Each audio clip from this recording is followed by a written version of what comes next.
The clock showed 12:15 when little Rosa walked down the empty hallway of Lincoln Elementary School. Most kids were outside playing or sitting in the cafeteria eating their lunch. But Rosa had a different plan. She wanted to find the old piano she had heard about from her friend Jenny. Rosa was not like other 10-year-old girls in her class. While they talked about toys and games, she found herself drawn to music. Every morning on the way to school, she would listen to the sounds around her. The birds singing in the trees, the car engines humming, even the squeaky wheels of grocery carts made music in her ears. But there was one sound she loved more than anything else: piano music. Her grandmother used to hum beautiful melodies while cooking dinner. Rosa would sit at the kitchen table doing homework, but really she was listening to those sweet tunes. Sometimes she would close her eyes and imagine fingers dancing on piano keys, creating those magical sounds. She had never touched a real piano before, but something deep inside her heart told her she needed to try. The music room door was slightly open. Rosa peeked inside and saw it, an old brown piano sitting in the corner like a forgotten friend. The room smelled like dust and old books. Sunlight came through the dirty windows, making small dancing patterns on the floor. Rosa looked left and right to make sure no one was watching, then quietly stepped inside. The piano looked tired and lonely. Some of its white keys were yellow with age, and a few black keys had small chips on them. Rosa could tell that not many people played this instrument anymore. She walked closer and noticed that when she pressed some keys, they felt sticky and made strange sounds. This piano had seen better days, but to Rosa, it was the most beautiful thing in the world. She sat on the small wooden bench and placed her small hands on the keys. Her heart was beating fast with excitement. This was the moment she had been dreaming about for so long. Rosa took a deep breath and began to play the melody her grandmother always hummed. But something amazing happened. More music came from her fingers than just that simple tune. It was like the piano was talking to her, telling her which keys to press next. Her left hand found deep, rich notes that made the melody sound fuller and more beautiful. Her right hand danced across the higher keys, adding sparkles of sound that made the music come alive. Rosa had never taken a piano lesson in her life, but somehow she knew exactly what to do. The music filled the empty room and spilled out into the hallway. It was not just the simple tune her grandmother hummed anymore. Rosa was creating something new, something that came from deep inside her heart. The melody grew stronger and more complex, like a flower blooming in fast motion. She pressed the keys with more feeling, more passion, wanting to share all the music that had been trapped inside her for so long. But the old piano was not ready for such beautiful, powerful playing. One of the hammers inside, which had been loose for months, could not handle the strength of Rosa's passionate performance. With a small crack sound that Rosa did not even hear over her playing, the hammer broke completely. Rosa was so lost in her music that she did not notice anything wrong. The melody in her head was so clear and beautiful that she kept playing, even when some keys stopped making sound. She was in her own musical world, a place where everything made perfect sense and every note felt like home. Then the music room door opened wide with a loud bang. Mrs. Peterson, the music teacher, stood in the doorway with her arms crossed and an angry look on her face. She had been looking for whoever was making noise during lunchtime. When she saw Rosa sitting at the piano and then noticed that several keys were not working, her face turned red with anger. "What do you think you are doing?" Mrs. Peterson shouted, making Rosa jump and pull her hands away from the keys like they were hot. "You have broken school property." Rosa looked at the piano keys, then at Mrs. Peterson, then back at the keys. She did not understand what had happened. She was just playing music, sharing the beautiful sounds that lived in her heart. How could making music break anything? "I was just playing," Rosa whispered, her voice so quiet that Mrs. Peterson had to lean forward to hear her. Tears started forming in Rosa's eyes. She had never been in trouble at school before, and she definitely never meant to break anything. Mrs. Peterson walked over to the piano and pressed the keys that were not working. "Look at this mess. These keys are completely broken. Do you have any idea how much it costs to fix a piano?" She did not wait for Rosa to answer. "You were being careless and rough, and now the school will have to spend money we do not have to fix your mistake." But Rosa had not been careless or rough. She had played with love and feeling, the way her heart told her to play.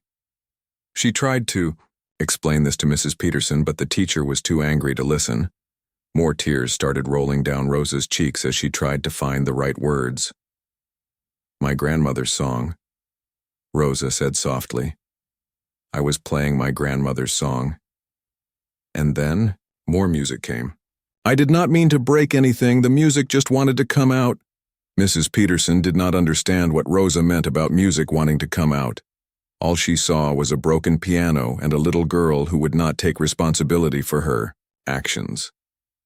She marched Rosa straight to the principal's office, her heavy footsteps echoing in the empty hallway. Principal Williams listened as Mrs. Peterson explained what happened. Rosa sat in the big chair across from his desk, feeling smaller than she had ever felt in her life. Her feet did not even touch the floor, and she kept wiping tears from her face with the back of her hand. "Rosa, your family will need to pay for the piano repairs," Principal Williams said in his serious voice. "We cannot have students damaging school equipment even by accident. I am going to call your mother right now." Rosa's heart sank even deeper. She knew her mother worked very hard, cleaning houses to pay for their small apartment and food. Money was always tight, and Rosa had heard her mother crying at night sometimes when she thought Rosa was asleep, worried about paying bills. Now Rosa had created a big problem that would cost money they did not have. The phone call seemed to last forever. Rosa could hear her mother's tired voice on the other end asking questions and sounding confused. When Principal Williams hung up, he told Rosa that her mother was coming to school right away. Rosa sat in that big chair for what felt like hours, thinking about how disappointed her mother would be. She thought about the beautiful music that had come from her fingers, and how it had felt like the most natural thing in the world. She did not understand how something so beautiful could cause so much trouble. When her mother finally arrived, Rosa could see the worry and exhaustion in her eyes. This was going to change everything, and Rosa did not even know how. Rosa's mother, Carmen, arrived at the school still wearing her yellow cleaning gloves and carrying the smell of floor polish on her clothes. She had rushed from Mrs. Johnson's house where she was scrubbing bathrooms to get to the school as fast as possible. Her heart was pounding, not from running, but from worry about what her daughter could have possibly done.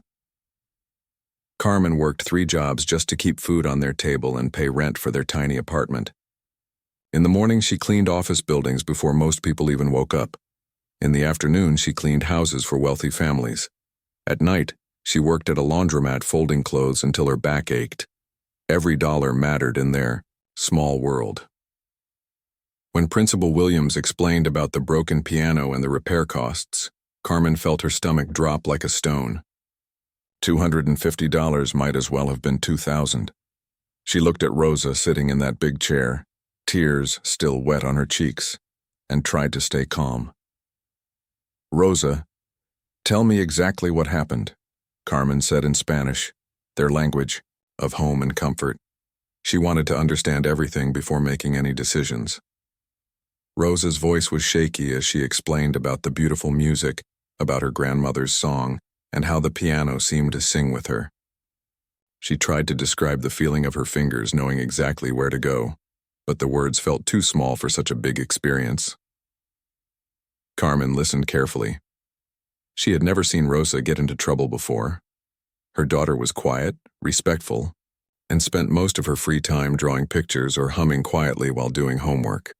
This story about passionate piano playing did not sound like the Rosa she knew. "Show me," Carmen said quietly. Principal Williams looked confused. "Show you what?" "Show me how she was playing," Carmen repeated. She turned to Rosa. "Can you show me with your hands what you were doing?"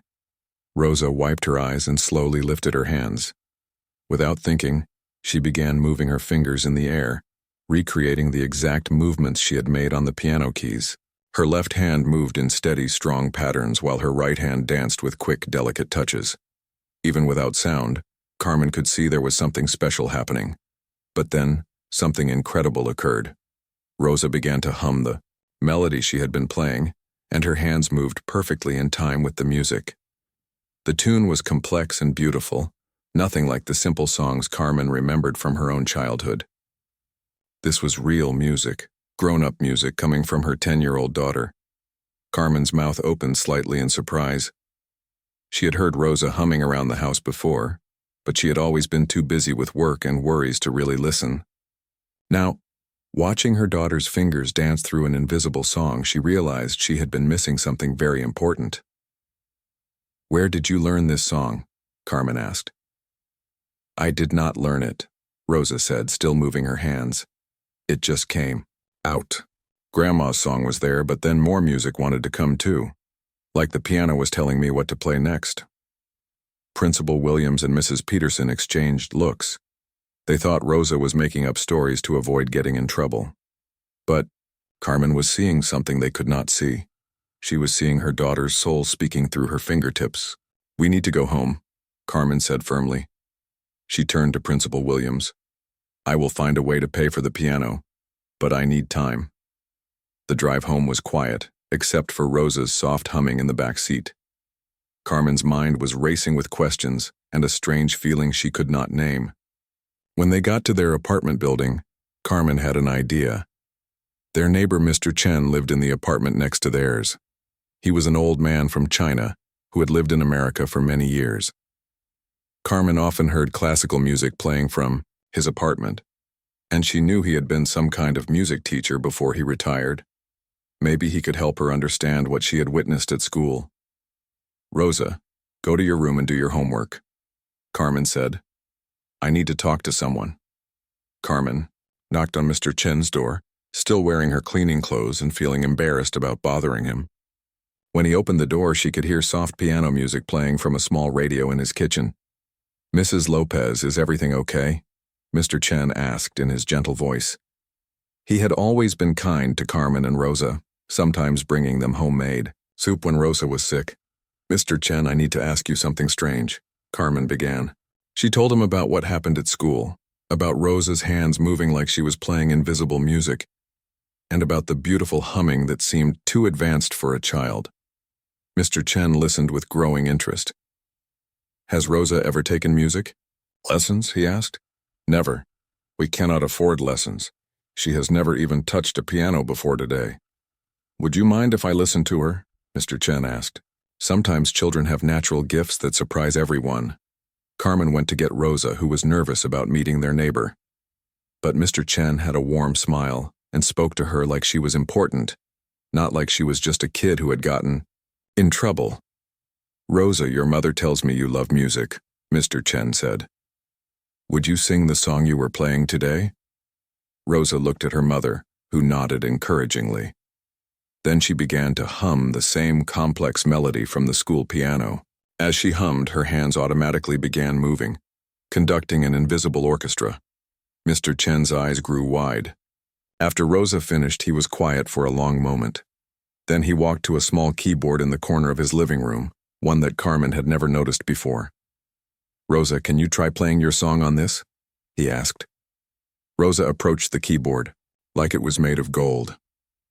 She placed her small hands on the keys and began to play. The same beautiful, complex music filled the room, but now it was even more amazing because they could hear every note clearly.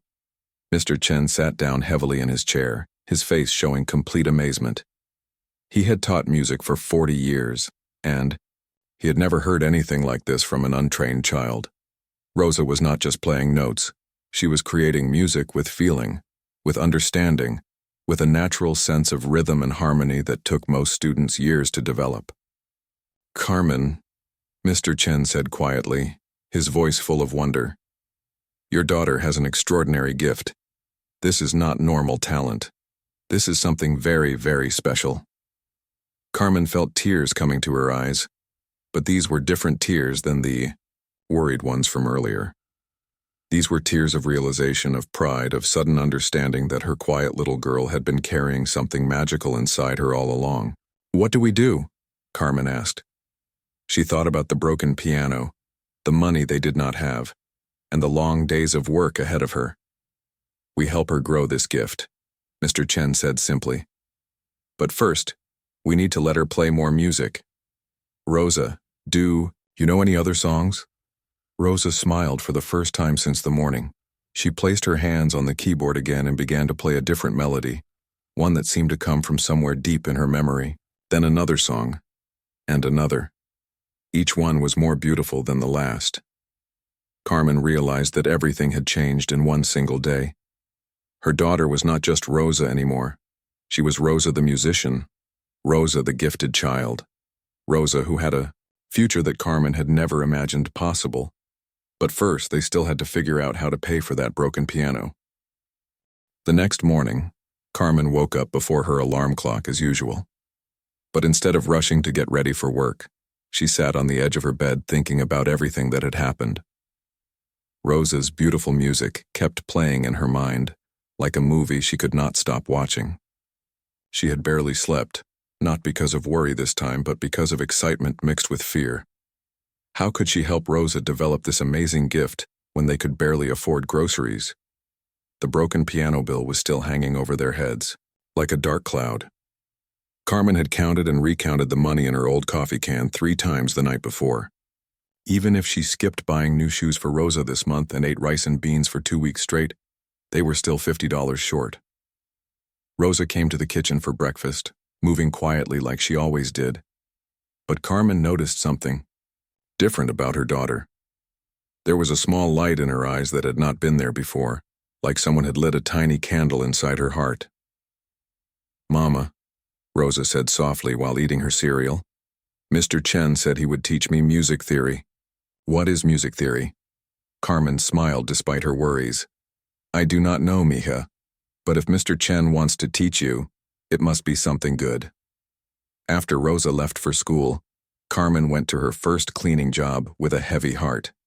She scrubbed floors and cleaned bathrooms, but her mind kept wandering to her daughter's fingers dancing on those piano keys. When Mrs. Patterson, her employer, asked if everything was okay, Carmen found herself telling the whole story.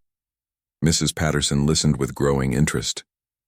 She was a kind woman who had always treated Carmen with respect, unlike some of the other families Carmen worked for. "You know, Carmen," Mrs. Patterson said thoughtfully, "my daughter took piano lessons for years. We have an old keyboard in the garage that we never use anymore. Would Rosa like to have it?" Carmen's eyes filled with tears of gratitude. "Mrs. Patterson, I cannot afford to pay you for it right now." "Pay me?" Mrs. Patterson laughed. "Carmen, you have been cleaning my house perfectly for 2 years. This is a gift. Let me help your daughter's talent grow." That afternoon, Mrs. Patterson's husband loaded the keyboard into their truck and drove it to Carmen's apartment. It was not a fancy instrument, but it had full-sized keys and could make beautiful sounds. When Rosa came home from school and saw it sitting in their small living room, she gasped like she had discovered buried treasure. But their happiness was interrupted by a knock on the door. It was Mr. Thompson from the school district's main office. He had come to talk about the piano repair bill and what would happen if they could not pay it. "Mrs. Lopez," Mr. Thompson said in his official voice, "the school board has decided that if the repair costs are not paid within 2 weeks, Rosa will be suspended from all music-related activities. She will also receive a mark on her permanent record for destruction of school property." Carmen felt her heart sink. A mark on Rosa's record could affect her chances of getting into good schools later, and being banned from music activities seemed especially cruel now that they knew about Rosa's gift. "Sir, my daughter did not mean to break anything," Carmen said, trying to keep her voice steady. "She was just playing music." "Intent does not matter," Mr. Thompson replied coldly. "Damage was done and someone has to pay for it." After he left, Carmen sat on their small couch feeling defeated. Rosa curled up next to her, sensing her mother's sadness. "Mama, I am sorry I caused so much trouble," Rosa whispered. "You did not cause trouble, mija. You made beautiful music, that is never wrong." Mr. Chen knocked on their door that evening, carrying an old music book and wearing a gentle smile. When Carmen told him about Mr. Thompson's visit, his face grew serious. "This is not right," Mr. Chen said firmly. "Rosa has a gift that should be celebrated, not punished, but first let me work with her on some basics." For the next hour, Carmen watched as Mr. Chen taught Rosa about musical notes, scales, and simple theory. Rosa absorbed everything like a sponge soaking up water. She asked smart questions that surprised even Mr. Chen. "Rosa," Mr. Chen said after she played a perfect scale on her new keyboard, "you understand music in a way that takes most people years to learn. Your mind thinks in musical patterns naturally." "What does that mean?" Rosa asked. "It means you have something very special inside you. But special gifts need to be shared with the world, not hidden away." Mr. Chen had an idea. The community center in their neighborhood held a small talent show every month. It was nothing fancy, just local people sharing their abilities with friends and neighbors. But it might be a way for Rosa to show others what she could do. "I do not know," Carmen said hesitantly. "What if people think she is showing off?" "What if they think she is amazing?" Mr. Chen replied. "Carmen, you cannot hide Rosa's light under a basket. The world needs to hear her music." The talent show was still 2 weeks away, the same deadline the school had given them for paying the piano repair bill. Carmen made a difficult decision. She would let Rosa perform, but she would also pick up extra cleaning jobs to try to earn the money they needed. For the next few days, Carmen worked longer hours than ever before. She cleaned houses until her hands were raw and her back ached constantly. Meanwhile, Rosa practiced on her keyboard every evening with Mr. Chen's guidance. Her playing grew more confident and even more beautiful each day. But word about Rosa's talent was starting to spread in their small neighborhood. Mrs. Garcia from the apartment upstairs heard the music through the thin walls and asked Carmen about it. When Carmen explained, Mrs. Garcia insisted on hearing Rosa play in person. Soon, other neighbors began stopping by. They would sit in Carmen's tiny living room, drinking coffee and listening to 10-year-old Rosa create magic with her fingers. Word spread from apartment to apartment, building to building. Antonio, who owned the small music store on Main Street, heard about Rosa from his customer, Mrs. Garcia. He had been struggling to keep his store open because not many people bought instruments anymore. But he was curious about this child everyone was talking about. One Saturday morning, Antonio knocked on their door with an unusual offer. "I heard your daughter plays piano beautifully," he said to Carmen. "My store has several keyboards and a piano that no one ever gets to hear. Would Rosa like to come practice on real instruments sometimes? I could use the music in my store." Carmen was suspicious at first. "What would this cost us?" "Nothing," Antonio smiled. "I love music, and I miss hearing it in my store. If Rosa practices there sometimes, it would make me happy. Plus, she could try different instruments and see what she likes best." Rosa's eyes lit up like fireworks. The idea of playing on different pianos and keyboards was like a dream come true. But even with these new opportunities, the school's deadline was getting closer. Carmen had managed to save only half the money they needed. She was exhausted from working so many extra hours, and she did not know where else to turn. The night before the talent show, Rosa could not sleep. She was excited and nervous at the same time. This would be the first time she performed for people outside their small circle of neighbors and friends. "Mama," she whispered in the dark, "what if I make mistakes?" "Mija," Carmen whispered back, "your music comes from your heart.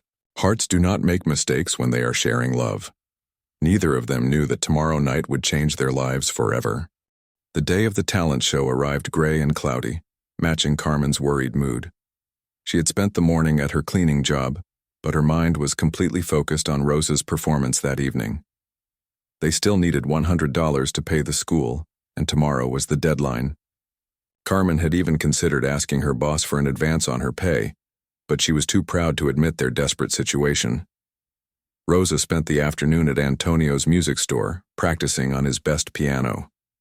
The old man watched her with amazement as she played piece after piece, each one more beautiful than the last.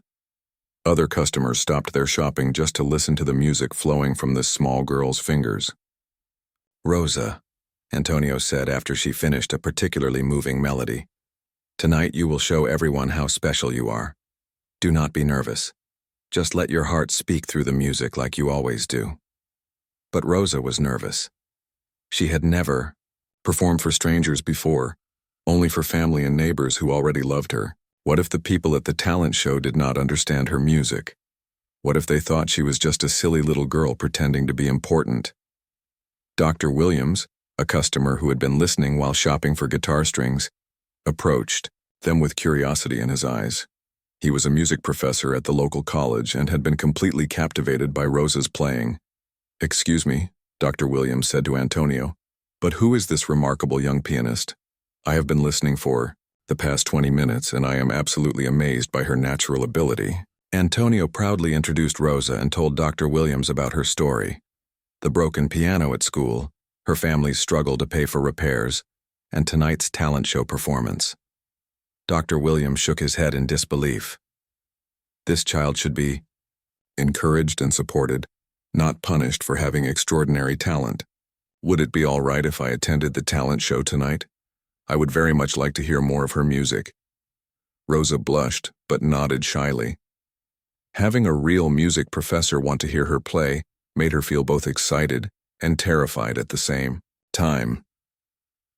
That evening, the community center was more crowded than usual. Word had spread through the neighborhood about the little girl who could make magic with piano keys. Carmen helped Rosa get ready in the small bathroom behind the stage, brushing her daughter's long black hair and smoothing down her best dress, a simple blue one that Carmen had bought at a thrift store, but had washed and ironed until it looked brand new. "Remember, mija," Carmen whispered as she hugged Rosa, "you are not performing to impress anyone.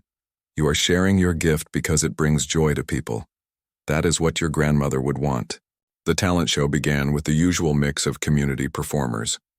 Mrs. Henderson sang an old country song that made everyone smile. Two teenagers performed a comedy skit that had the audience laughing. A local man played guitar and sang songs he had written himself. Everyone was having fun, but there was a feeling of anticipation in the air. People had come specifically to hear Rosa play. When her name was called, Rosa walked slowly to the old upright piano on the small stage. Her legs felt shaky, and her heart was beating so fast she was sure everyone could hear it. She sat on the bench and looked out at all the faces staring at her expectantly. For a moment, panic filled her chest. These people were expecting something amazing, and what if she disappointed them? What if her fingers forgot how to find the right keys? What if the music that always lived in her heart suddenly went silent? But then she saw her mother's encouraging smile from the front row. She saw Mr. Chen nodding at her with confidence. She saw Antonio giving her a thumbs up. And she remembered what her grandmother used to say about music being a gift that was meant to be shared, not kept hidden. Rosa placed her small hands on the piano keys and began to play. The first notes were soft and gentle, like a lullaby. But gradually the music grew more complex and powerful.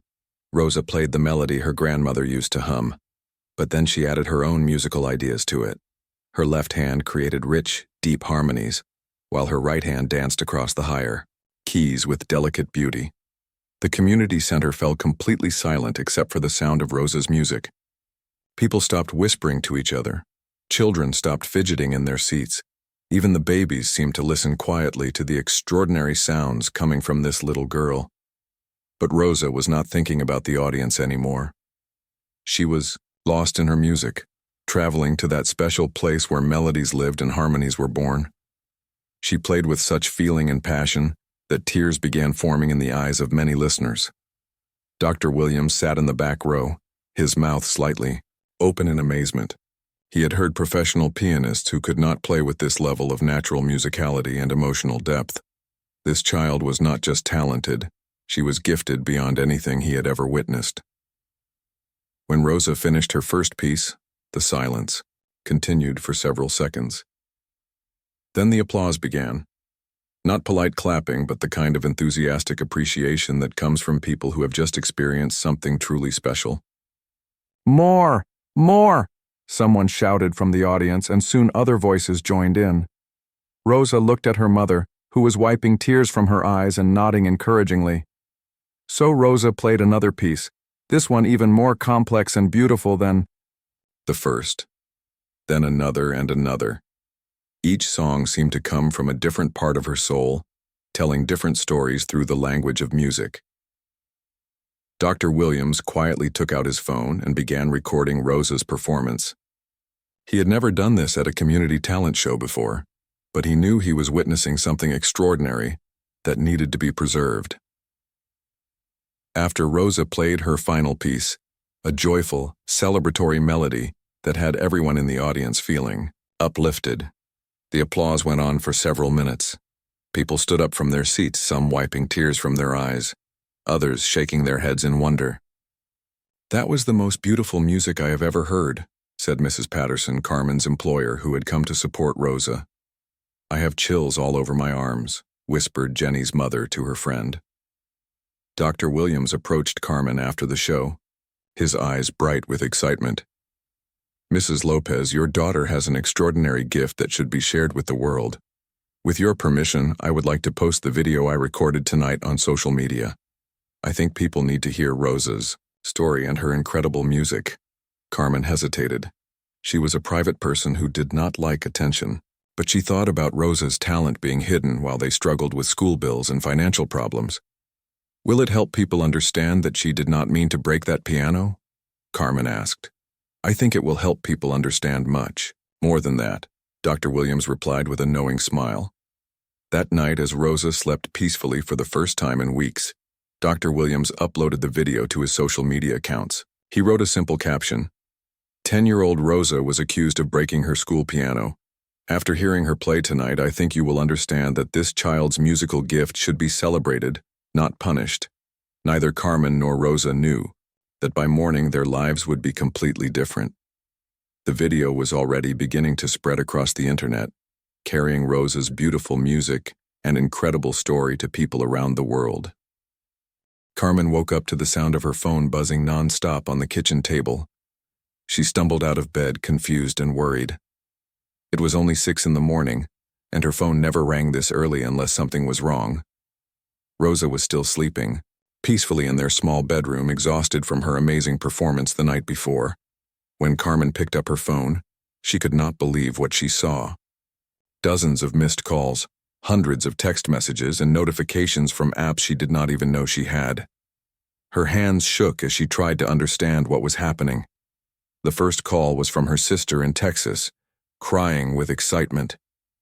Carmen, Rosa is famous. She is all over the internet. Everyone is sharing a video of her playing piano." Carmen's heart started beating fast. "What video? What are you talking about?" "Check Facebook. Check everything. That professor man posted Rosa playing, and now millions of people have seen it. Carmen, she's going to be on the news." Carmen hung up and quickly opened her social media apps.